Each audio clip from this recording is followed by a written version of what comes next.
बिस्मिल्लाहिर्रहमानिर्रहीम। अस्सलाम वालेकुम नाज़रीन, आप देख रहे हैं 92.8 विद सादिया अफजाल। नाज़रीन, मौलाना अबुल कलाम आज़ाद का एक कॉल है कि सियासत का दिल नहीं होता, ये उन पतंगों की तरह होती है जो आपस में ही एक दूसरे को काटती रहती हैं। अगर हम पाकिस्तान की सियासत की बात करें तो हालात इससे कदरे मुख्तलिफ नज़र नहीं आते। माजी में भी पाकिस्तान की सियासत के अंदर बहुत सारी ऐसी मिसालें हमारे सामने आई हैं, बहुत सारे ऐसे मौक़े आए हैं जहाँ पर हमें सियासी हलीफ हरीफ और हरीफ हलीफ बनते नजर आए हैं, और इस बार भी कुछ ऐसा ही मंजरनामा हमारे सामने है। पाकिस्तान पीपल्स पार्टी और पाकिस्तान मुस्लिम लीग नवाज, जिनके दरमियान मुफाहमत नजर आती थी और इस पर बहुत ज़्यादा तंज भी किया गया, पाकिस्तान तहरीक इंसाफ की तरफ से ताना भी सुनने को मिला कि दोनों ने मुकमुका कर रखा है। अब लगता ऐसे है कि दोनों जमातें एक बार फिर से एक दूसरे के आमने सामने हैं। शोला बयानी जो है वो अपने उरूज पर नजर आ रही है। बिलावल साहब के बयान चौधरी निसार साहब के खिलाफ, और चौधरी निसार साहब ने पीपल्स पार्टी को आड़े हाथों ले रखा है। आज भी चौधरी निसार साहब ने काफ़ी ज़्यादा तनकीद की पाकिस्तान पीपल्स पार्टी की करप्शन की बात करते हुए, और ये कहा कि पाकिस्तान पीपल्स पार्टी की तरफ से करप्शन मुहिम चलाना ऐसे ही है कि भारत में बीजेपी मुसलमानों के हकूक की बात करे। इस हवाले से तो हम बात करेंगे ही, लेकिन साथ ही साथ पाकिस्तान पीपल्स पार्टी के को चेयरमैन आसिफ अली जरदारी साहब अब मुल्क वापस आ रहे हैं, और पाकिस्तान पीपल्स पार्टी ये कहती है कि हमारे जो मुतालबात हैं हुकूमत के आगे, उनको मज़ीद स्ट्रेंथन करने में और पाकिस्तान पीपल्स पार्टी को भी मजबूत करने में ज़्यादा बेहतर अंदाज में वो किरदार अदा कर सकेंगे। अब देखना यह है कि आसिफ जरदारी साहब जो है वो वाकई में मुफाहमत के ख़ात्मे के लिए और सियासी महाजराई के आगाज़ के लिए मुल्क में वापस आ रहे हैं, या फिर अखबारी रिपोर्ट्स के मुताबिक अयान अली या डॉक्टर आसिम हुसैन के केसेस पर किसी डील की कोशिश के नतीजे में आ रहे हैं। ये तमाम चीज़ें आज के प्रोग्राम में डिस्कस होंगी, और पाकिस्तान तहरीक इंसाफ और पाकिस्तान पीपल्स पार्टी का जो मुबैना तौर पर जिसको ग्रैंड अलायंस कहा जा रहा है अपोजिशन का PMLN के ख़िलाफ़, ये किस जानिब जाएगा, ये किस हद तक हुकूमत को मजबूर कर सकेगा अपने मुतालबात मनवाने में। मुझे इस्लामाबाद में ज्वाइन कर रहे हैं परवेज़ मलिक साहब, सीनियर रहनुमा पाकिस्तान मुस्लिम लीग नवाज के MNA हैं। बहुत बहुत शुक्रिया आपकी तशरीफ़ आवरी का। मियाँ महमूद रशीद साहब हमारे साथ लाहौर स्टूडियो में मौजूद हैं, कायदे हिज़्ब इख्तलाफ है पंजाब असम्बली में, पाकिस्तान तहरीक इंसाफ के रहनुमा, आपको भी खुश आमदीद कहते हैं मियाँ साहब। और महरीन अनवर राजा साहिबा भी आपके साथ लाहौर में मौजूद हैं, पाकिस्तान पीपल्स पार्टी की सीनियर रहनुमा हैं, उनको भी प्रोग्राम में खुश आमदीद कहते हैं। मैं मियाँ साहब आपसे आगाज़ करना चाहूँगी, ये फरमाइएगा, क्योंकि पाकिस्तान पीपल्स पार्टी और पाकिस्तान मुस्लिम लीग नवाज के हवाले से एक वाज़ेह स्टैंस PTI ने माजी में रखा है। मुकमुका की सियासत आप इसको करार देते रहे, आपने कहा कि बारियाँ लगाई हुई हैं इन लोगों ने, पीपल्स पार्टी नहीं चाहती कि PMLN बेनकाब हो, यही रवैया जो है वो PMLN का टुवर्ड्स पीपल्स पार्टी है। इस बार जो पीपल्स पार्टी का मुतालबा है और जिसमें आप हाँ में हाँ मिला रहे हैं, या वाकई आपको लगता है कि वो मुफाहमत की सियासत या मसलहत और मुफाद तमाम चीज़ें ख़त्म हो गई हैं? बिस्मिल्लाहिर्रहमानिर्रहीम। देखिए, ये तो आइंदा वक्त बताएगा। अभी तो सिर्फ ये बयानबाजी है और शोला बयानी है, लेकिन आइंदा आने वाले दिन बताएंगे कि पीपल्स पार्टी कितनी संजीदा है हुकूमत को टफ़ टाइम देने में। माजरत के साथ माजी के अंदर तो जो 8.5 साल 9 साल हो गए हैं, जरदारी साहब के 5 साल बड़ी खुश उसलूबी से मियाँ साहबान ने पूरे करवाए, और मुफाहमत के नाम पर और जमहूरियत के नाम पर जो करप्शन थी बामे अरूज को पहुँची, उस पूरे दौर के अंदर भी ईंट से ईंट बजी। बिजली का प्रोग्राम हो, वहाँ पर रेंटल प्रोग्रामों के अंदर जो बिजली के थे उसमें करप्शन की बात हो, तो ये तो सारा आप एक रील चली हुई है पिछले 9 साल की, आप देख लें। 3.5 साल ये भी गुजर गए। दोनों पार्टियां, ख़ास तौर पर पीपल्स पार्टी ये बुलंदोबांग दावे करती रही कि हमने बड़ी रिकॉर्ड लेजिस्लेशन की है अपने दौर में, लेकिन कोई बदकिस्मत कानून अगर नहीं बन सका तो वो अकाउंटेबिलिटी बिल था जो वहाँ पड़ा रहा, और उसके ऊपर ये कमेटी और मीटिंग खेलते रहे, लेकिन इन्हें वो तौफीक नहीं हुई कि ये अकाउंटेबिलिटी बिल जो है पास करें। और यही हाल मुस्लिम लीग नून का है, पिछले 3.5 साल से ये इसके ऊपर कोई कानून साजी नहीं हुई। तो मैं ये समझता हूँ ये लफ्जी जंग तो समझ आ रही है, लेकिन हकीकी मानों में तो आइंदा आने वाले दिनों में पता चलेगा कि पीपल्स पार्टी अपने इन बुलंदो-बांग दावों में किस हद तक संजीदा है। सही। मैं ये समझ रहा हूं कि लोग तो बुलंदो-बांग जो दावे हैं वाकई पीपल्स पार्टी इसमें संजीदा है या नहीं, महरीन साहिबा से जान लेते हैं। लेकिन तारुफ भी करवाती चलूं, इस्लामाबाद में जनरल एजाज अवान साहब भी हमें ज्वाइन कर चुके हैं, renowned political and defence analyst हैं, आपको भी खुशामदीद कहते हैं। महरीन साहिबा, क्या जवाब देंगी जो मियां साहब ने यहाँ पर नुक्ते उठाए हैं, और ये वाकई में कुछ क्योंकि कशमकश भी नजर आती है आपकी और PMLN की, लेकिन हम देखते हैं कि माजी की तरह फिर से मामला तय पा जाते हैं, वो तमाम चीजें खत्म हो जाती हैं। इस बार किस हद तक संजीदगी का मुजाहरा करेगी पाकिस्तान पीपल्स पार्टी बतौर ऑपोजिशन पार्टी? बिस्मिल्लाहिर्रहमानिर्रहीम। पाकिस्तान पीपल्स पार्टी ने हमेशा मैच्योर और सेंसिबल सियासत की है। देखिए, माजी में जिस तरह महमूद रशीद साहब मेरे लिए बड़ी इज़्ज़त की जगह हैं, बहुत मुझे इज़्ज़त है इनके लिए, मगर इनका एक अपना पॉइंट ऑफ व्यू है। आपने देखा कि धरने किए गए, कोर्ट में गए, फिर और बहुत से, लाहौर का लॉकडाउन, इस्लामाबाद का लॉकडाउन, पाकिस्तान का लॉकडाउन क्या बना, ज़रा 0/0 इज इक्वल टू 0। तो बात यह है कि पार्लियामेंट में हालात वाक़यात और कानून बनते हैं, ना डी चौक में फ़ैसले होते हैं। ये फ़ैसले, ये रिफॉर्म्स होनी पार्लियामेंट में है। आज जिस पार्लियामेंट को ये PTI नाजायज़ पार्लियामेंट कहती थी, गालियां देती थी, आज उसी पार्लियामेंट में खड़े होके ये अपने पॉइंट ऑफ व्यू दे रहे हैं, बात कर रहे हैं। बाबर अवान साहब जो कि आप ही की पार्टी के सीनियर लीडर हैं, सेनेटर हैं, सिटिंग सेनेटर हैं, उनके अल्फाज हैं कि पाकिस्तान पीपल्स पार्टी ने इन 2.5-3 सालों में कोई ऑपोजिशन नहीं की। खुर्शीद शाह साहब का नाम लेके वो कहते हैं कि पार्लियामान में, नेशनल असेंबली में बतौर कायदे हिज़्ब इख्तिलाफ उन्होंने कोई ऑपोजिशन नहीं की है।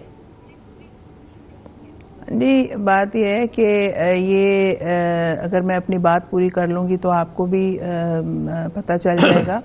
देखिए, जहाँ तक ऑपोजिशन का ताल्लुक है, अगर ऑपोजिशन किसी पॉलिटिकल पार्टी ने की है तो वो पाकिस्तान पीपल्स पार्टी है। वो रिफॉर्म्स की बात हो, वो अकाउंटेबिलिटी की बात हो, वो करप्शन की बात हो, बिजली की बात हो, पानी की बात हो, पाकिस्तान के अवाम के इश्यूज की बात हो, तो वो पाकिस्तान पीपल्स पार्टी ने की है। आज तमाम पॉलिटिकल पार्टीज जो ऑपोजिशन में, उनका रुख पार्लियामेंट की तरफ है, और पीपल्स पार्टी का रुख पार्लियामेंट की तरफ शुरू से था। देखिए, हमारे भाई PTI से ताल्लुक रखते हैं और हम चाहते हैं कि एक ग्रैंड ऑपोजिशन बने जिसमें PTI भी शामिल हो और सोलो फ्लाइट ना ले। जहां तक अकाउंटेबिलिटी की बात करते हैं, आप देखिए कि खैबर पख्तूनख्वा में अकाउंटेबिलिटी जो लोग कर रहे थे, बड़े इज्जतदार लोग थे, तो उनका क्या बना वहां पे, मैं उस डिटेल्स में नहीं जाना चाहती। मैं आज की बात करना चाहती हूं, और वो आज की बात यह है कि पाकिस्तान अब करप्शन को नो कह चुका है। देखिए, एक कानूनी पहलू होता है केस का और एक मॉरल पहलू होता है, अखलाकी। मॉरल पहलू में मैं समझती हूँ हुकूमत अपना केस हार चुकी है और कानूनी जंग वो लड़ रहे हैं, बिल्कुल बहुत अच्छी बात है। अगर पार्लियामेंट में पहले दिन प्राइम मिनिस्टर साहब इन मामलात को क्लियर कर देते तो यहाँ तक नौबत ना पहुँचती। और ये जो बयानात उनके साहबजादियों की तरफ से देंगे, उन्होंने मुश्किलात को ज़्यादा किया। आज बिलावल भुट्टो जरदारी साहब, मैं बड़ा क्लियर कह दूँ, ये जो बच्चा बच्चा करते हैं ना, चौधरी निसार साहब ने कहा कि मैं क्या ऊट पटांग बातों का जवाब दूं। देखिए, चौधरी निसार साहब पार्लियामेंट में मौजूद हैं, वो पार्लियामेंट के मेंबर हैं, वो मिनिस्टर हैं, वो भी इंटीरियर के। बिलावल भुट्टो जरदारी साहब एक पार्टी के चेयरमैन हैं। मैं समझती हूँ बच्चा कहने वाले खुद बच्चे कुचे हैं और उनको जो पार्लियामेंट में जवाब देने चाहिए। आज जो बच्चा कहते हैं, मैं परवेज मलिक साहब से जान लेती हूँ कि ये इस पर तो मैं आती हूँ कि ये जो कह रहे हैं कि कानूनी जंग चल रही है, अखलाकी जंग PMLN हार चुकी है, लेकिन मलिक साहब पहले अगर ये जो मुफाहमत का है, वाकई में मुफाहमत, मैं मेहरीन साहब आती हूँ दोबारा आपकी तरफ में, परवेज मलिक साहब का जरा पॉइंट ऑफ व्यू, क्योंकि आपने जो बात की है मुफाहमत के हवाले से, चलिए फरमाइए। मेरा पॉइंट ऑफ व्यू आपका जी, सिर्फ मैं ये कह के आपसे इजाजत चाहूंगी कि देखिए, हम तो चाहते हैं कि आपने जो आज तकरीर की है जनाब इंटीरियर मिनिस्टर साहब, वो आपके खिलाफ चार्जशीट है। आप कहते हैं हमारे खिलाफ, हमारे लिए आपके पास मौजूद हैं सबूत, तो 3 साल कहाँ गए वो सबूत? आज अगर पैनामा का बिल हम लेके आए और मंजूर करा रहे हैं, तो अगर हम करप्शन हमने किया तो हम भी उसमें जाएंगे, मगर आप सिर्फ बातें करते हैं। आप प्रेस टॉक करते हैं। भाई आप पार्लियामेंट में आए, पार्लियामेंट में जवाब दें। और 3 साल में वो जो आप हम पे इल्जाम लगा रहे हैं सिरे महल का, पैसों का 60 अरब 60 करोड़, तो वो कहाँ गए? इसका मतलब है कि फिर सही है। चलिए, मैं अब मुझे एक ब्रेक पे जाना है, ब्रेक से वापस आऊंगी तो मैं परवेज मलिक साहब से और जनरल एजाज अवान साहब से बात करूंगी। जो महरीन बीबी ने बात की है कि इसमें वजन तो है इस दलील के अंदर कि अगर वाकई में पाकिस्तान पीपल्स पार्टी की करप्शन की बात आज कर रहे हैं, आज कह रहे हैं कि सरे महल और दुबई महल क्यों भूल गया पीपल्स पार्टी को, तो हुकूमत किसकी है, किसने इनके खिलाफ कार्रवाई करनी थी? आज जो करप्शन की कहानियां पीपल्स पार्टी के हवाले से चौधरी निसार साहब हमारे सामने रख रहे हैं, उस पर क्यों कुछ नहीं किया गया? शहबाज शरीफ साहब के भी बयानात हमारे सामने थे कि इन्हीं सड़कों पर घसीटेंगे, पेट फाड़ के पैसे वापस लेकर आएंगे, इस मुल्क की लूटी हुई दौलत जो है वो इस मुल्क के आवाम को देंगे। आखिर ये दावे ही क्यों रहे? बात करेंगे एक वक्फे के बाद।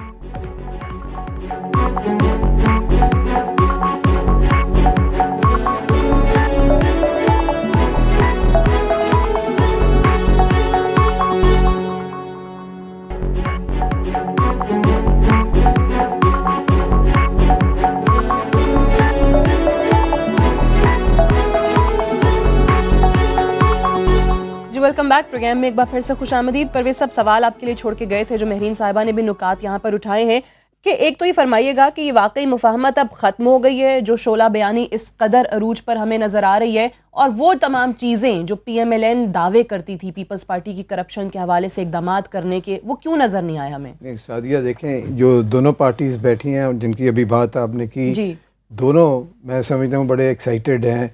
वो चाहते हैं कि जी हुकूमत में वो जल्दी आ जाएं, उनको उनमें सब्र या ऐसी कोई बात नहीं है। अच्छा। आपके सामने देखें, एक आपका टेस्ट क्या होता है कि आप इलेक्शंस में कैसे परफॉर्म करते हैं, अगले इलेक्शन में कैसे जाते हैं, आपकी फॉलोइंग कैसे बेहतर होती है। पीपल्स पार्टी ने पिछले इलेक्शंस में अपने जो करप्शन और दीगर मामलात है उस वजह से अपनी पार्टी में बहुत नुकसान हुआ। यहाँ PTI ने, और मियाँ साहब हमारे बड़े मोहतरम हैं, इनको पता है कि जी ये बार बार यू टर्न, बार बार चीज़ों को बदलने से स्टेबिलिटी अनस्टेबल मामलात को ले जाने में ये जिस वजह से इनकी जो सियासत है उसमें बहुत बड़ा धचका है। आज KPK में आप देख लें, आप करप्शन की यहाँ बात करते हैं, वहाँ जो आपका एहतसाब कमीशन है उसका क्या हाल है, उसका एक जो इंचार्ज है वो आज तक वहाँ नहीं अपॉइंट हो सका। तो ये पब्लिक जो है वो दैट इज़ द बेस्ट जज। मैं समझता हूँ कि मियाँ साहब को सब्र करना चाहिए, सियासत करनी चाहिए, एक सुलझी हुई सियासत करनी चाहिए। और बिल्कुल असम्बली में ये वापस आए हैं और इन्होंने पार्टिसिपेट किया है, हम इनको वेलकम करते हैं। तो मैं समझता हूँ इस तरह की सियासत लेकर ये चलें। हमारी मुफाहमत ना पहले थी ना अब थी। हमने किसी से कोई आपके जो दावे थे वो किस कदर नहीं, हमने देखें किसी से कोई लिहाज नहीं किया। जो करप्शन यहाँ प्रोसिक्यूट हो रही है वो ये आपके सामने, यहाँ एहतसाब का एक कानून है, एहतसाब का यहाँ एक इंस्टीट्यूशन बना हुआ है और उसके बाद कोर्ट्स में वो जाती हैं और कोर्ट्स में अगर कोई ज़्यादती हो तो सुपीरियर कोर्ट्स में जाके उसको किया जाता है। तो हमारी खुदा ना खासा किसी नहीं है, हम अपनी एक सीरियसली अपनी गवर्नेंस को बेहतर कर रहे हैं, अपनी परफॉर्मेंस को, अपनी डेवलपमेंट को बेहतर कर रहे हैं, अपनी जो सियासत है उनको बेहतर करने जा रहे हैं, बिकॉज हम एक लॉन्ग टर्म गेम में खेलने में इंटरेस्टेड हैं। ठीक है, शॉर्ट टर्म अब ऐसी बात नहीं है। हम किसी के साथ ज़्यादती भी नहीं करना चाहते और हम अपने आप को एक अच्छे डायरेक्शन की तरह इस मुल्क की जो ज़रूरियात हैं, इनके जो अंधेरे हैं, इनकी जो लोड शेडिंग है, इनकी जो दीगर आप मामलात मुल्क के डेवलपमेंट के लिए काम कर रहे हैं और आप कह रहे हैं कि PTI को और पीपल्स पार्टी को जल्दी है। जनरल साहब, इस पर बात करने से पहले मुझे सबसे पहले तो फरमाइएगा, जो आजकल एक दूसरे के खिलाफ तनकीद चल रही है, एक तरफ से चौधरी निसार साहब, बिलावल साहब और पूरी पीपल्स पार्टी, यहाँ पर PMLN, ये सिर्फ और सिर्फ चौधरी निसार साहब के अगेंस्ट हो रहा है? क्योंकि अगर क्वेटा रिपोर्ट की कमीशन की बात करें तो ये उसके बाद नहीं है, ये उससे पहले से चौधरी निसार साहब से रेजिग्नेशन डिमांड किया जा चुका है। अब कहते हैं कि जी चलें वो तकवीयत मिल गई हमारे मुतालबे को। इज दिस अगेंस्ट PMLN और ओनली दिस वन चैप? नहीं सादिया, हमारी अनफॉर्चुनेटली हमारे मुल्क की सियासत जो है ये बहाने की तलाश में रहते हैं कि पॉइंट स्कोरिंग जिसे हम कहें, तो पॉइंट स्कोरिंग है, जिसको जो मौका मिल जाता है वो उस पर कर देते हैं। Nothing new, nothing is going to change. और अभी जो पीपल्स पार्टी 27 के बाद जो करने को जा रही है या क्लेम कर रहे हैं, मेरी as a neutral observer, as a observer and I having known the history of both the parties, 28 December would be just another day okay 27 को यू थिंक कुछ भी नहीं होगा? कुछ भी नहीं होगा। 28 को एक ऐसा ही एक आम सा तो वो तो सूरज कहते हैं तुलू कि होगा। हम बताएंगे कि न हकीकी वो ऑपोजिशन क्या होती है, दमादम मस्त कलंदर देखिए होगा ना, अगर हमारे ये मुताबिक नहीं दमादम माने। मस्त कलंदर तो हम बहुत दफा सुन चुके हैं, बहुत सारी पार्टियों ने कहा सबने इसको, पता नहीं वो है क्या। बट फैक्ट ये है कि कोई कंस्ट्रक्टिव पॉलिटिक्स होने नहीं जा रही। और क्योंकि पीपल्स पार्टी ने अपना 5 साल एक तारीखी दौर मुकम्मल किया, हमारी तारीख में शायद पहले 5 साल थे जो मुकम्मल हुए। और अगर मैरिन साहबा को बुरा न लगे या एक जो ट्रू रियलिटी सामने आई है वो ये है कि पीपल्स पार्टी जो किसी ज़माने में एक कौमी जमात होती थी, अब श्रिंक होकर रूरल एरिया ऑफ सिंध तक रिड्यूस हो गई है। They are not to be seen, they are not seen anywhere. अब रही नून, तो नून की जो ये 5 साल परफॉर्मेंस है, जब ये 3.5 साल हो गए हैं, another year and half and people will make the judgement. रहा क्लेम्स और एक दूसरे के खिलाफ काउंटर क्लेम्स, तो मेरे ख्याल में न पीपल्स पार्टी को नून अकाउंटेबल होल्ड करेगी, न पीपल्स पार्टी कभी नून को अकाउंटेबल होल्ड करेगी। ये तो ऐसा ही रहेगा। अच्छा। और क्योंकि ये तो हम देखते जो आ रहे हैं, देखिए ना, जो क्लेम इलेक्टोरल इलेक्शन कैंपेन में नून ने किए और जो दावे किए प्राइम मिनिस्टर नवाज शरीफ साहब ने और चीफ मिनिस्टर शहबाज शरीफ साहब ने, अभी आप दोहरा भी रही थी, वो सारी कौम ने सुने। आकर उन्होंने कभी इनको चार्जशीट नहीं किया। और हमें रहमान मलिक के भी वो सारे दावे याद हैं, जब वो हुकूमत में थे और ये अपोजिशन में थे, उनके खिलाफ डॉक्यूमेंट्स की, उन्होंने कहा कि डॉक्यूमेंट्स तय दर तय और दस्तावेजात के साथ शवाहिद मौजूद हैं, लेकिन किया उन्होंने भी कुछ नहीं। तो अभी जरदारी साहब जो हैं वो अपने मुतालबात वाकई मनवाने के लिए आ रहे हैं, पार्टी को मजबूत करने के लिए आ रहे हैं, या फिर हम देखेंगे अयान अली या डॉक्टर आसिम पे जो कि मीडिया रिपोर्ट्स हैं कि कोई डील हो जाएगी और उसके बाद तमाम चीजें झाग की तरह बैठ जाएंगी। कि पहले गए क्यों थे और अब अगर आ रहे हैं तो what is new. People's party में सिवाय बिलावल जरदारी भुट्टो के देयर इज नथिंग न्यू।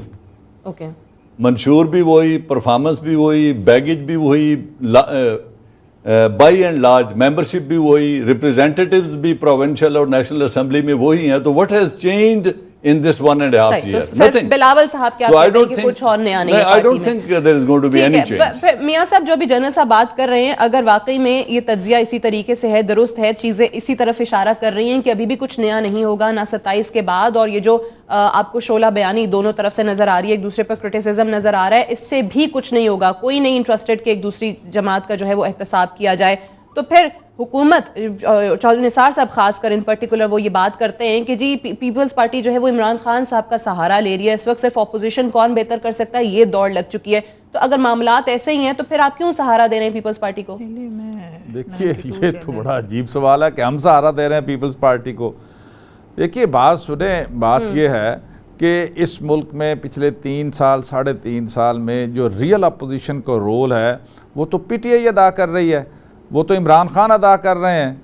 वो करप्शन का मामला हो, पब्लिक इश्यूज़ का मामला हो, और मेरा नहीं ख्याल कि किसी तौर पर भी हम पीपल्स पार्टी को कुछ सहारा दे रहे हैं। हाँ, अलबत्ता इलेक्शन जो करीब आ रहे हैं तो पीपल्स पार्टी वाले अपनी शोला बयानी से और अपने इस तरह के गुफ्तगू से और ये जेस्चर देना चाहते हैं कि वो बस जी हुकूमत के ख़िलाफ़ बहुत फोर फ्रंट पे आके कोई लड़ेंगे, ना पहले कभी लड़े हैं ना आइंदा लड़ेंगे, ना इनकी कोई लड़ाई है, जिस तरह अभी जनरल साहब भी कह रहे थे। और वो ये हम सिर्फ ज़ुबानी बात नहीं कर रहे, ये पास्ट के अंदर ज़रा हम चले जाएँ तो ये ठोस हक़ाइक़ हैं कि ये एक दूसरे के साथ मिलकर हुकूमत में भी रहे हैं और फिर अलग भी हुए हैं। ये दोनों एक दूसरे को सूट करते हैं। यानी हुकूमत में अगर जरदारी साहब हों तो उन्हें अपोजिशन में मियाँ साहबान बड़ा कंफर्टेबल है उनके साथ और वो सूट करते हैं, और अगर मियाँ नवाज शरीफ का शहबाज शरीफ की हुकूमत है तो जरदारी साहब या पीपल्स पार्टी अपोजिशन करे तो वो बड़े कंफर्टेबल है उनके साथ फील करते हैं और बड़ा सूट करती है उन्हें ये अपोजिशन।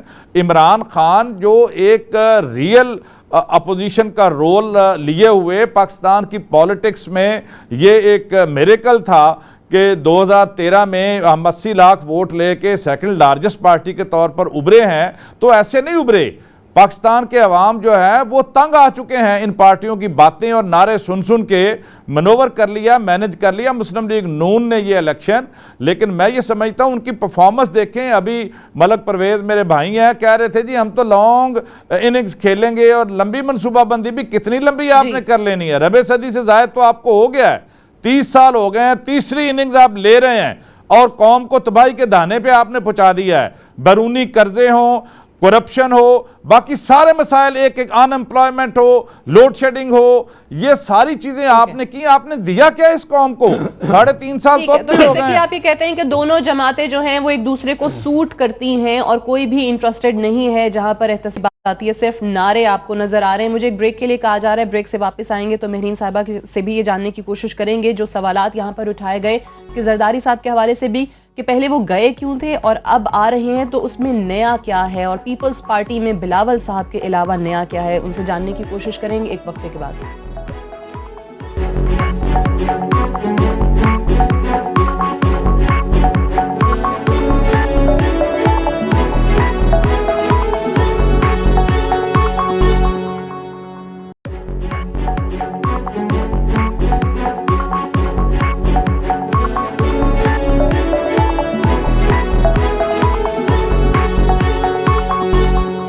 Welcome back. प्रोग्राम में एक बार फिर से खुशामदीद। मेहरीन साहिबा, पीपल्स पार्टी में बिलावल साहब के अलावा इस बार क्या नया है? और जरदारी साहब के हवाले से बात की गई कि वो आ भी जाएंगे तो क्या फर्क पड़ जाएगा, क्या हो जाएगा? 27 दिसंबर को पीपल्स पार्टी ऐसा क्या कर देगी कि ये कह रही है, दावा करी कि हकीकी ऑपोजिशन का किरदार अदा करेंगे। जनरल साहब ने कहा कि 28 तारीख होगी, 28 तारीख का सूरज तलू होगा, that would be just another day. हाँ जी, इंशाल्लाह बिल्कुल एक और दिन होगा और एक और रोशन दिन होगा। जनरल साहब ने बिल्कुल ठीक कहा, मगर जहाँ तक जनरल साहब ने कहा ये बात कि पीपल्स पार्टी सुकड़ के सिंध तक रह गई है, तो शायद ये उनको बात भूल गई कि पीपल्स पार्टी के साथ जब इलेक्शन कैंपेन थी तो साजिश के तहत उनके प्राइम मिनिस्टर को कोर्ट में खड़ा कर दिया गया, वहाँ सजा दिलाई गई। और फिर जो बैन आउटफिट्स थे, तालिबान थे, वो रोज़ ये धमकियां देते थे कि आप बाहर निकलेंगे तो आपको जो आपके ब्लास्ट किए जाएंगे। और मुस्लिम लीग नवाज को और पीटीआई को खुली छूट थी। ये तो कहते थे पीटीआई वाले कि जी उनके यहाँ पे दफ्तर बना दें।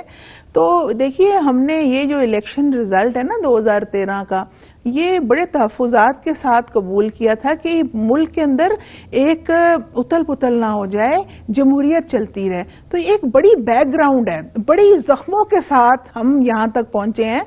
इन ज़ख्मों को खुरेदने से ना कोई पॉजिटिव रिजल्ट नहीं निकलेगा, नेगेटिव रिजल्ट निकलेगा। और हम नहीं चाहते, पाकिस्तान पीपल्स पार्टी मुल्क की तरक्की चाहती है। अच्छा, जहाँ तक फिर इन्होंने ये बात कही कि वो एक और दिन होगा, बिल्कुल एक और रोशन दिन होगा, कोई बॉम्ब ब्लास्ट नहीं होगा, स्ट्रैटेजी होगी, स्ट्रैटेजी बनाई जाएगी। अगले इलेक्शंस की बात की जा रही है, करप्शन को खत्म करने की बात की जा रही है। भाई क्या होगा 28 तारीख को? क्या हम बॉम्ब ब्लास्ट कर देंगे? क्या हम मारना शुरू कर देंगे, चीखें मारेंगे? नहीं, एक स्ट्रैटेजी होगी, एक मैच्योर सियासी स्ट्रैटेजी ली जाएगी पाकिस्तान पीपल्स पार्टी की तरफ से। ये क्या मैं समझती हूँ बात की जाती है। इंशाअल्लाह ताला एक सवाल आपसे, क्योंकि आपने भी बात की कि इनकी जो पीएमएलएन की मुझे बात जरा ज़िमनी सवाल कर रही हूँ, सप्लीमेंट्री क्वेश्चन मेरा मेहरीन साहिबा, कि जो बात आप करते हैं कि जी पैनमा के हवाले से इनकी छूट अब नहीं होने लगी, इन्हें राह फरार नहीं मिलेगी, एहतसाब जो है वो होगा, इसमें बुरी तरह ये लोग फंस चुके हैं। आपने अभी अपनी गुफ्तगू में ये बात फरमाई थी। तो एक तरफ तो नेशनल एक्शन प्लान पर अमल दरामद ना होना, दहशतगर्दी के खात्मे ना करने की बात पर लेकर आप चौधरी निसार साहब का तो इस्तीफा तलब कर रहे हैं, लेकिन इस मामले पे जहां पे पीटीआई नवाज शरीफ साहब का, वजीर आजम साहब का इस्तीफा तलब करती है, तो वो डिमांड आपकी तरफ से क्यों नहीं आई? देखिए, इस्तीफे की डिमांड अगर हम ना भी करें तो चौधरी साहब का एक टीवी प्रोग्राम पे एक उनका इंटरव्यू मौजूद है कि अगर इंटीरियर मिनिस्टर की नाकामी हुई और हम काम ना कर सके तो मैं इस्तीफा दे दूंगा। भाई हम तो कुछ नहीं कह रहे, पीपल्स पार्टी तो कुछ नहीं कह रही। पीपल्स पार्टी के आप जो जस्टिस ईसा साहब हैं उनकी रिपोर्ट देख लें, उनके कमीशन की रिपोर्ट देख लें। अगर आप वो भी नहीं मानते, देखिए जस्टिस साहब ने तो एविडेंस किया, फोरेंसिक रिपोर्ट है वो रिपोर्ट इतनी जामे, फोरेंसिक और हुकूमत के खिलाफ, चौधरी निसार साहब के खिलाफ चार्जशीट है। अगर ये समझें तो, ये तो समझते ही नहीं है, हर चीज गुजर जाती है। तो ये पीपल्स पार्टी दूर का बात कर करती है बिलावल भुट्टो जरदारी साहब, जिनको सब बच्चा कहते हैं, वो बड़ी दूर की सोचते हैं, वो विजन रखते हैं। उम्र से सियासत का और मेच्योरिटी का ताल्लुक नहीं है। देखिए 60-60, 70-70 साल के ये लोग हैं, लेकिन वो कहते हैं ना, वो आप कह रहे हैं कि इनको बच्चा कहते हैं, वो चाहते तो थे कि जी हालात बेहतर हो। पीपल्स पार्टी के हवाले से उन्होंने नारा लगाया था कि नई पीपल्स पार्टी जो है वो होगी, लेकिन वो आपको लगता है कि वो चीज काम कर रही है? सिंध में आईजी सिंध पुलिस को चेंज कर दिया जाता है। अच्छा, एक जुमला मैं मुकम्मल कर लूं। चले पीपल्स पार्टी के पास बिलावल भुट्टो जरदारी साहब के सूरत में कुछ तो नया है, बाकी पॉलिटिकल पार्टीज के पास क्या नया है? देखिए बात ये है कि हम चाहते हैं, पीपल्स पार्टी चाहती है कौम की हालत बदले। अगर कौम की हालत इन नारों से, इन दावों से नहीं, ये तो हुकूमत में है भाई, हम तो अपोजिशन में है, पीटीआई भी अपोजिशन में है। आप पीपल्स पार्टी और पीटीआई को क्या कहते हैं? असल में मेरी बहन भी जज्बाती हो गई है। असल में ये दोनों घबरा गए हैं, ये दोनों पार्टी घबरा गई हैं। और जरदारी साहब ये गई हैं कि इनकी फॉलोइंग जो है वो ड्रॉप हो रही है और बड़ी तेजी से ड्रॉप हो रही है। अभी आपने लोकल बॉडीज इलेक्शन देख लीजिए, उसमें जो रिजल्ट्स आए हैं, मजीद जो डिस्ट्रिक्ट्स के आएंगे वो बिल्कुल टोटली वन साइडेड हैं, कम से कम लार्जर प्रोविंस में और दीगर जगहों पे। इसी तरह जब इमरान साहब को बनी गाला में वहाँ होस्टेज किया गया तो बाहर निकलने की कोशिश करते थे, 100-150 आदमी, उससे ज़्यादा आदमी नहीं होते थे। चौई साहब के साथ वो एक चौई साहब एक बड़े समझदार और एक बड़े अच्छे पॉलिटिशियन है और कई दफ़ा वो इलेक्शंस जीते हैं, बड़ा ब्रेवली करते हैं और वो उनको कभी किसी की कोई घबराहट नहीं है। उन्होंने साफ कहा है, अपनी प्रेस कॉन्फ्रेंस में भी कहा है, असेंबली में भी कहा है कि he is willing to explain everything. इस्तीफा जो उनकी एक नाइसिटी थी, उन्होंने अब प्राइम मिनिस्टर को कहा कि मैं इस्तीफा भी देना चाहता हूं, मगर प्राइम मिनिस्टर ने उनको रोका। वो ही विल एक्सप्लेन एवरीथिंग, एक इंच को एक्सप्लेन करेंगे और आपको अश्योर करते हैं कि ऐसी खुदा ना खास्ता कोई बात नहीं होगी। जो एक परफॉर्मेंस हमारी रही है आपके सामने, 85% आपकी जो टेररिज्म है उसको कंट्रोल किया गया, दीगर मामलात को आए, बाहर से बहुत बड़ी इन्वेस्टमेंट इसी के साथ लिंक्ड है और वो इन्वेस्टमेंट फर्दर एक्टिवेट होने वाली है। तो मैं समझता हूँ ये इनको अपनी शिकस्त नजर आती हुई, इसलिए आप कहते हैं कि जी ये पॉलिटिकल पॉइंट स्कोरिंग है और पॉलिटिकल डिमांड है इस्तीफे की, और एक एफर्ट करें ताकि हम मुस्लिम लीग नवाज को कुछ डैमेज कर सकें। मगर मुस्लिम लीग नवाज इंशाल्लाह इस दफ़ा बड़ी स्टेबल और बड़ी, मैंने जैसे पहले कहा, मैच्योर सियासत में बिलीव करती है और परफॉर्म कर रही है। इंशाल्लाह अपनी जो फॉलोइंग है वो बड़ी जाहिर करेगी, ओपनली आपको पता लगेगा। जनरल साहब, इस हवाले से, और ये जो मेहरीन साहिबा ने दरमियान में एक बात की थी ना कि जब नवाज शरीफ साहब मुल्क में वापस आए थे तो उनके साथ कितने लोग थे, जरदारी साहब भी वापस आ रहे हैं और उनकी भी ग्रैंड रिसेप्शन की तैयारी कर रही है, उनको वेलकम करने के लिए पीपल्स पार्टी। आपको लगता है कि वाकई उनके साथ होंगे लोग, जरदारी साहब के लिए निकलेंगे? जरदारी साहब को सी ऑफ करने जितने लोग गए थे, इतने ही नवाज शरीफ को रिसीव करने गए थे।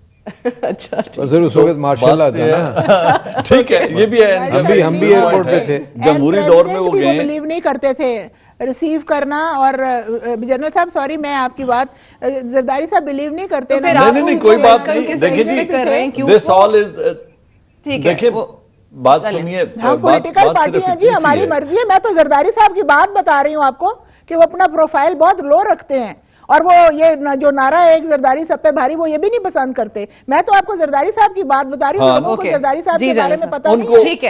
ठीक है, उनको रखना भी लो चाहिए प्रोफाइल, और चाहिए कि बिलावल को आगे प्रोजेक्ट करें and show new face at least to the people, ताकि शायद उसमें कोई पार्टी में बेहतरी है। हाँ, नहीं वो हो जाएगा स्लोली एंड ग्रेजुअली। वो कह रही है ना कि बार बार अब बिलावल को भी बच्चा कहने लग जाती है हुकूमत की जमात, तो वो भी बर्दाश्त नहीं कर रहे। वो कह रही है एक नई शक्ल तो है ना, कुछ तो है,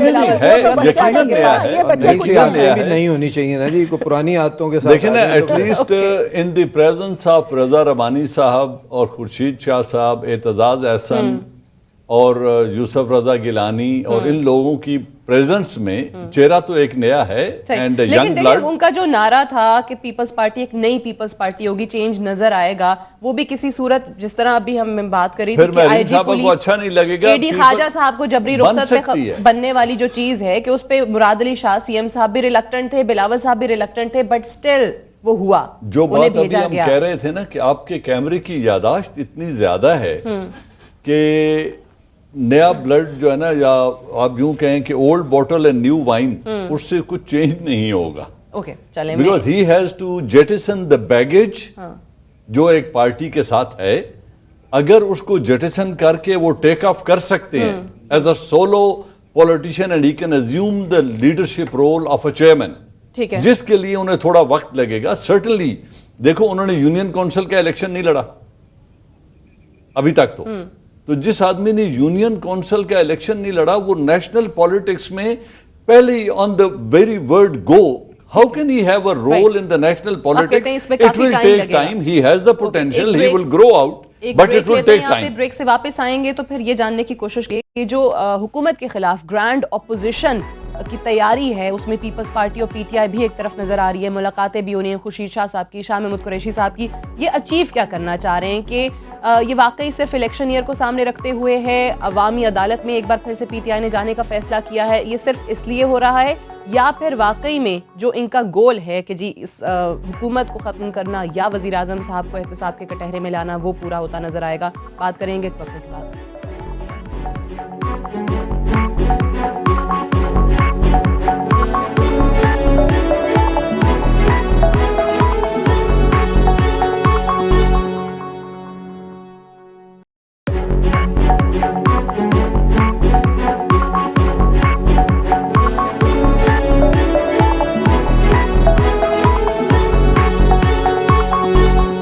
वेलकम बैक प्रोग्राम में एक बार फिर से खुशामदीद। मियां साहब, ये जो खबरें हैं ऑपोजिशन अलायंस की, आप दो पॉलिटिकल पार्टीज पीटीआई और पीपल्स पार्टी हमें चौधरी निसार के इस्तीफे की हद तक तो इकट्ठे नजर आ रहे हैं, लेकिन ऑन द अदर हैंड जो दूसरा आपका मुतालबा है कि वज़ीर आज़म साहब एहतसाब के लिए पेश करें खुद को, पार्लियामान में आए, वजाहत दें या उनका इस्तीफा है, ये तमाम चीज़ें आपको लगता है कि ये मुतालबे में भी पीपल्स पार्टी जो है आपके साथ हो सकती है और वाकई में सही मानों में कोई ग्रैंड ऑपोजिशन अलायंस हमें नजर आ सकता है आने वाले दिनों में?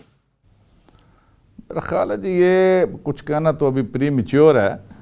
बाकी ये रहा कि पीपल्स पार्टी की तरफ से बुलंदो बांग दावे और लफ्ज़ी जंग जो है वो शुरू है, और ये तो आने वाले दिनों में पता चलेगा कि पीपल्स पार्टी कितनी संजीदा है और किस हद तक वो रियल अपोजिशन का रोल अदा करेगी और किस एक्सटेंट तक जाएगी, कि ये लफ्ज़ी जंग ही रहेगी या सड़कों पे आके एक मूवमेंट की शक्ल इख्तियार करेगी। मैं समझता हूँ पार्लियामान की हद तक तो हम पहले भी मुश्तरका और मुत्तहिदा अपोजिशन के साथ चलते रहे हैं और आइंदा भी इसके इम्कानात मौजूद हैं। चौधरी निसार साहब वाला जो मामला है वो तो ये जो जस्टिस फायज़ ईसा की रिपोर्ट के बाद जो है वो सारी चीज़ें एक तरह का ये चार्जशीट है प्रेजेंट गवर्नमेंट के ऊपर, और उसमें सबसे बड़ा मेन कुलीदी किरदार जो है वो इंटीरियर मिनिस्ट्री का है, जिसमें नेशनल एक्शन प्लान के ऊपर इनका फेलियर है कि ये ना मरकज़ी हुकूमत ने वो संजीदगी दिखाई और ना उनकी प्रायोरिटीज़ में कभी वो ये बात आई। वो नेक्टा को फंडिंग का मामला हो और बाकी सारे इंस्टीट्यूशंस को, और जो प्रोविंशियल गवर्नमेंट्स हैं उनके साथ भी कोऑर्डिनेशन इस सिलसिले में जो लॉन्ग टर्म और शॉर्ट टर्म जो मेजर्स और इक़दामात इख्तियार करने चाहिए थे, उसके बारे में हुकूमत ने वो संजीदगी नहीं दिखाई। तो मैं ये समझता हूँ ये आइंदा कोई ग्रैंड अलायंस जो है ये तो अभी कबल वक्त है ये बात कहनी।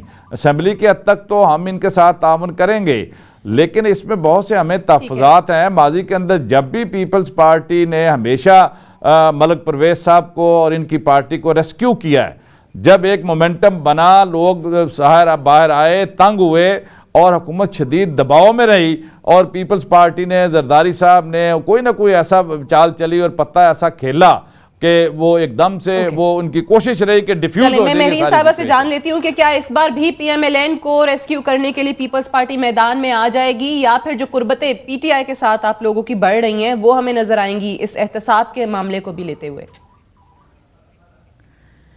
सादिया, मुझे समझ नहीं आती कि मियाँ साहब कैसी बातें करते हैं। मियाँ महमूद रशीद साहब, मुझे बताइए कि पीपल्स पार्टी नून लीग को क्यों सपोर्ट करेगी? पीपल्स पार्टी जमहूरियत को सपोर्ट करती थी, करती है और करती रहेगी।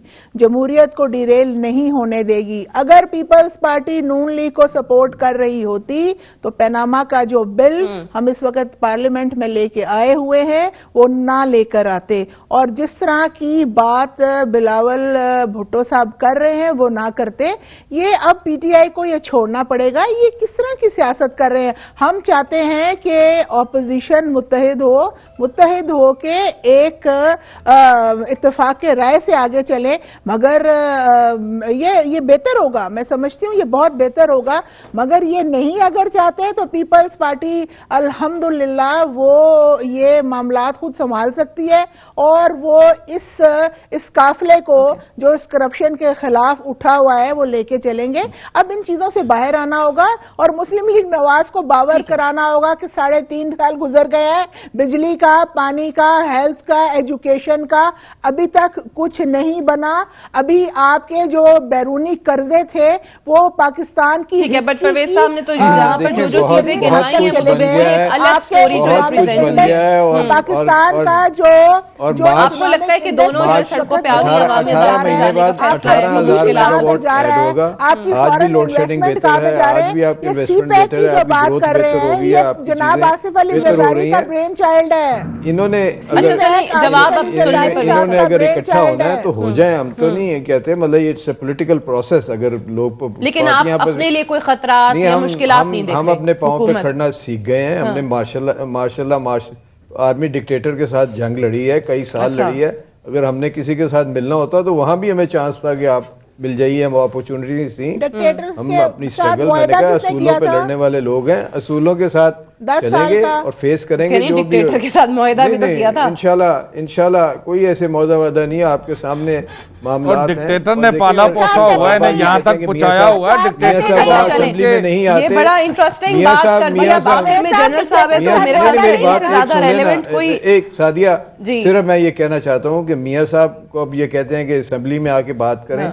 पहले ये कहते थे कि एक कमीशन सादिया, बनाए, 5 साल का वादा, 7 वो साल बना का, फिर दिया। 10 साल ये का। माइंड तो मेकअप कर लें। ठीक है, वो तो जहाँ है जाते ना, हैं, वो तो मेरी शिकस्त साहबा होती है, उससे तो फिर अपने डिनाई आप को किया नहीं डाइवर्ट जा करते सकता, हैं। वो चीज तो ऑन रिकॉर्ड है। बट अभी डिक्टेटर तो की जो बात सच हो रही होता है है, वो सच तो ही मैं होता जरा है। जनरल साहब जो सच होता है वो सच डिक्टेटर होता है से और मुआहदे सच की रहता बात है। हो रही है। कल उसी डिक्टेटर ने एक और बयान दिया है कि जनरल राहील शरीफ साहब ने हुकूमत पर वो असरअंदाज हुए और मेरे बाहर जाने में एक अहम किरदार अदा किया। मेरे खिलाफ मुकदमात के खात्मे में उनका बड़ा किरदार है। हुकूमत ने सुनी। सुन ले अब। ये डिक्टेटर की बात आ गई। डिक्टेटर्स, मेरी बात ये सुने। मैं परवेज मुशर्रफ साहब के कल के बयान की बात कर रही एक कड़वा सच ये है कि डिक्टेटर्स ने 30 साल इस मुल्क पे हुकूमत की है। और एक दूसरा कड़वा सच ये है कि सब डिक्टेटर्स, इन सब सियासी लीडरों के मोहसिन हैं। जुल्फकार अली भुट्टो भी उसी गमले की पैदाइश, और बाकी भी सारे डिक्टेटर्स के गमलों में उड़ने वाले फूल हैं, सारे उड़ने वाले उधर ही फूल हैं। कोई हमने गवर्नर, गुस्से ले कोई लिया हुआ मेरी है, बात सर, सुने, गुस्से ले लिया कोई हुआ है। गवर्नर जिलानी के गमले में, एक्सेप्ट कोई इमरान ज़ियाउल खान हक के तो गमले मोहसिन है में, सारे कोई सियासतदानों अयूब के खान के, डिक्टेटर। सबके मोहसिन हैं। अच्छा। सबके इमरान मोहसिन खान हैं। के अलावा देखो मैं अयूब, समझती हूँ इमरान, यस, वो बच गए रेफरेंडम के वो बच गए हैं। नहीं, वो रेफरेंडम में इमरान साहब ने एक्टिवली पार्टिसिपेट किया, लोग तो कहते हैं पोलिंग एजेंट बने। उसके बाद माफी मांगी, कभी नहीं, भीख मैं नहीं तो मांगी, हकीकत छुपती नहीं कभी है। कभी भीख नहीं मांगी। चले बड़ी इंटरेस्टिंग डिबेट हम यहाँ तो पे ऐसे छिड़ गई। मौसम I wish हमने मेरे कभी पास जताया time ही और नहीं। होता। हमने तो आप कभी जताया ही तो नहीं। जनरल जिलानी का फीडर और उसके बाद जनरल ज़ियाउल हक की उम्र लगी या नवाज शरीफ को। मैं महमूद रशीद साहब, मेहरीन अनवर, राजा साहबा, जनरल एजाज जवान साहब, परवेज मलिक साहब, चारों की तशरीफ आवरी का बेहद शुक्रिया। I have to wind up here. कल इंशाल्लाह आपसे दोबारा मुलाकात होगी। इजाजत दीजिए, खुदा हाफिज़।